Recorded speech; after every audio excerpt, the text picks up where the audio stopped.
Good Morning Business, le pitch. 6h15 sur BFM Business et sur AMC Découverte. Le pitch ce matin, c'est avec David Collomb. Bonjour. Vous êtes fondateur et directeur général de Verdéo. 1 minute pour pitcher et on débrief. Bonjour, nous constatons actuellement un désengagement des gouvernements sur les questions écologiques et sur l'aide au développement.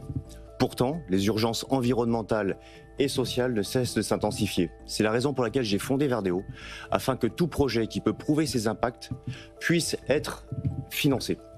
Alors le marché mondial de l'investissement à impact environnemental et social, ce sera 1300 milliards d'euros d'ici 2029. C'est quasiment le PIB de l'Espagne. Mais les investisseurs, qu'ils soient publics ou privés, font face à deux défis majeurs. D'une part, ils veulent savoir où va leur argent et ils veulent savoir si les projets qu'ils financent existent vraiment et si ont réellement l'impact escompté. Pour répondre à cette double traçabilité, Verdéo a conçu une plateforme innovante qui permet à la fois de gérer la géolocalisation, la planification, le suivi technique et le suivi financier des projets, mais aussi un réseau de vérificateurs de terrain que nous sommes capables de déployer sur toutes les géographies du monde. En conclusion, si vous êtes un investisseur ESG, nous avons des projets à très fort impact à vous proposer. Si vous êtes un porteur de projet qui a besoin de trouver des financements, contactez-nous. Et enfin, si vous avez des problèmes de traçabilité, par exemple pour une filière d'approvisionnement éco-responsable, nous avons des solutions à vous proposer. Sur votre plateforme, il y a plus de 7 millions d'euros de projets agricoles, humanitaires qui cherchent des investisseurs. Vous êtes une sorte de marché, quoi. L'investisseur, il y va, il fait ses choix. Exactement. En fait, on s'est dit qu'il fallait qu'un investisseur, il n'ait pas de problème lié à la traçabilité ou à l'effectivité de son projet. Donc nous avons un système de présélection des projets qui est extrêmement strict et qui intègre justement les différents critères de géolocalisation, de critères de performance qui y sont associés. Anthony. Alors expliquez-nous un petit peu, parce que vous parliez de traçabilité, comment ça fonctionne concrètement.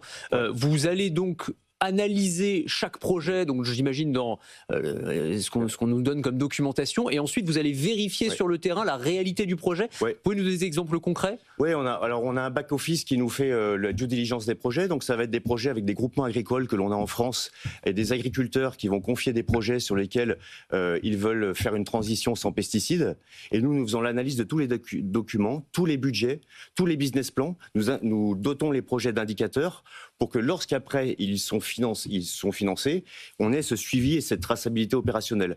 Un deuxième exemple, ça va être sur l'aide sociale. On travaille avec le gouvernement du Gabon actuellement, on a un ambassadeur en Afrique de l'Ouest qui s'appelle Adrien Ba, et nous allons développer les petits métiers qui développent de l'emploi. Et donc là, les projets de collecte des plastiques ou autres sont analysés par nos équipes, sont entrés en base et sont justement... voilà. Donc c'est une sorte de certification que vous donnez, de label, on pourrait dire? Plus que ça, parce que vous pouvez avoir une certification avec une efficacité financière ou technique qui est finalement assez faible. Nous, ce que l'on veut, c'est que chaque euro investi ait vraiment un impact maximisé et vérifié sur le terrain. Et c'est le deuxième volet de notre solution. C'est-à-dire qu'après, vous poursuivez les entrepreneurs en leur disant vous aviez dit ça, vous n'allez pas assez loin. Alors déjà, on leur offre des systèmes de dashboard qui sont assez puissants, qui fait que s'il y a des incohérences entre l'argent qui est donné, le non-respect du calendrier, un indicateur technique qui n'est pas conforme à la quantité d'argent, par exemple, qui a été versé, un nombre de mangroves qui est planté, qui est complètement incohérent avec le nombre de personnes qui sont embauchées, vous avez des systèmes d'alerte qui se déclenchent. Vous êtes l'huissier de justice de l'investisseur, quoi. L'objectif, c'est que bien sûr. Même pour l'argent public aujourd'hui, on peut se poser la question, est-il bien utilisé? Ah bien sûr. Eva Jaco. Justement, qui sont les investisseurs et qu'est-ce qu'on peut retrouver comme problème ailleurs en ne passant pas par votre plateforme? Alors, vous disiez en 2025, on a 7 millions d'euros de projets qui sont déjà enregistrés en base. En 2 millions d'euros, en deux mois, nous avons déjà obtenu 1,5 million d'euros de chiffre d'affaires. Donc ça va finalement assez vite. Et nos investisseurs, ils sont de deux ordres. Soit c'est des investisseurs, comme je disais, qui cherchent des projets à impact, et à ce moment-là, on a un catalogue de projets qui sont vérifiés avec des gens qui peuvent aller sur le terrain les vérifier.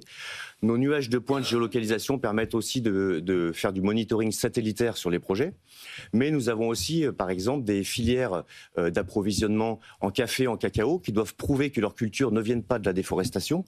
Et ils ont besoin aussi de solutions pour avoir cette traçabilité de bout en bout, depuis le corporate ESG à Paris, jusqu'à celui qui va planter sa culture de café sur le terrain. Et moi, je veux qu'il y ait une photo qui puisse être prise de chaque plant de café et qu'elle soit visible éventuellement par le responsable corporate à Paris. On va aller faire votre marché d'investissement sur Verdéo. Merci David Collomb d'être venu ce matin dans la matinale de l'économie.